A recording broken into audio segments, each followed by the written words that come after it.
আসসালামু আলাইকুম, মাদার্স কিচেনে সবাইকে স্বাগত জানাচ্ছি নতুন আরেকটি রেসিপি দেখার জন্য।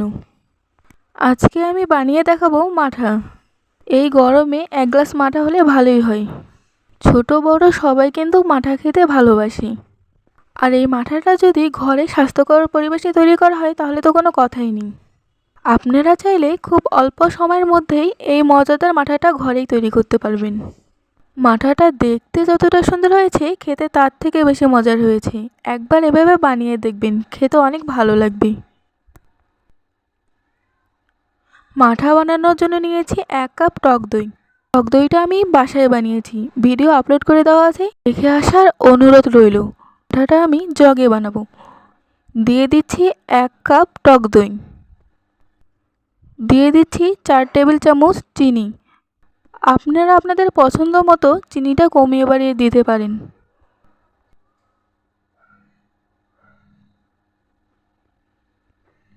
বড় একটা লেবু রস করে রেখেছিলাম, দিয়ে দিচ্ছি পুরো রসটা।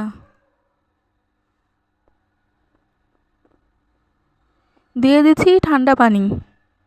আপনারা বরফও ইউজ করতে পারেন।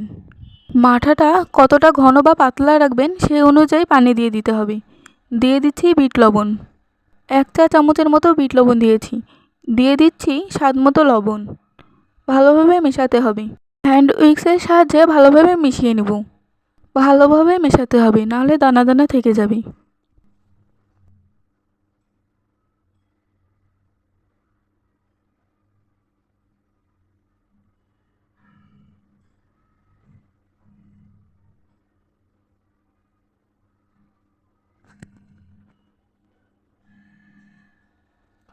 ভালোভাবে মেশানো হয়ে গিয়েছে। দিয়ে দিচ্ছি বরফ। মাঠাটা বেশি ঠান্ডা না হলে ভালো লাগবে না। বরফ দিয়ে দেওয়া হয়ে গেলে হ্যান্ড উইক্সের সাহায্যে আবার ভালোভাবে মিশিয়ে নেব।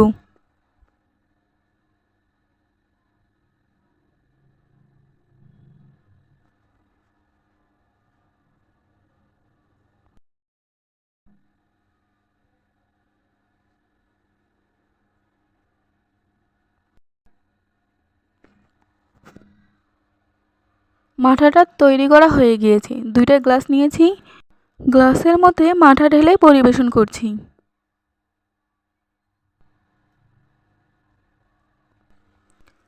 মাঠার উপরে পুদিনা পাতা আর লেবু দিয়ে ডেকোরেশন করে নিয়েছি। এটা অপশনাল, আপনারা চাইলে স্কিপ করতে পারেন। মাঠাটা দেখতে যতটা সুন্দর হয়েছে খেতে তার থেকে বেশি মজার হয়েছে। একবার এভাবে মাঠা তৈরি করে দেখবেন, খেতে অনেক ভালো লাগবে। আশা করছি আজকের মাঠার রেসিপি আপনাদের কাছে ভালো লেগেছে। আপনারা যদি আমার ভিডিওটি ফেসবুক থেকে দেখে থাকেন তাহলে লাইক, কমেন্ট, শেয়ার এবং ফলো দিয়ে পাশে থাকবেন। আর ভিডিওটি যদি ইউটিউব থেকে দেখে থাকেন তাহলে লাইক, কমেন্ট, শেয়ার এবং সাবস্ক্রাইব করে পাশে থাকবেন। মাঠার রেসিপিটি কেমন লাগলো কমেন্ট করে জানাবেন।